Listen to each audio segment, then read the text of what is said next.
No, the financial results are clearly disappointing, but I think behind that there's a lot of positives to talk about. I think we've responded very well to the challenges that we faced this year. So the steps that we've taken to address the crisis in the airline industry has actually made quite a difference to the results. We're seeing record operational performance, record customer satisfaction. What we've got to do now is continue to make these changes to our cost base to ensure that we return this business to profitability. But I think we're on the right path. Yeah, I think if you look at the revenue, and that's really the story of the challenge this year, revenue in the first half is down by over £650 million. We're projecting that revenue for the full year will fall by at least £1 billion. Now that's a massive fall in anybody's revenue base. So there's only so much you can do to adjust your cost base. And what we've got to do clearly is to make every effort to improve the performance of the business. But realistically, we also need some signs of economic recovery.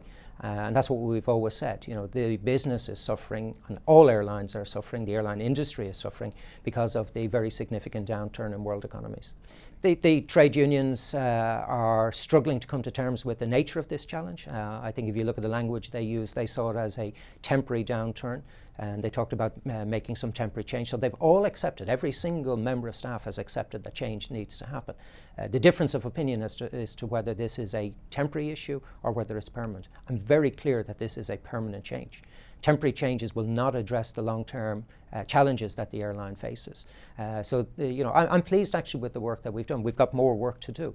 And I would call on the trade unions to re-engage with us and to sit down. It's the only way we're going to do this is to work together. We can make changes. Management can exercise more control over what we do. And we clearly intend to do that because we're absolutely determined to make British Airways a success from a financial point of view, from a commercial point of view, from an operational point of view, and clearly make it a great place to work. And I believe we're on the right track.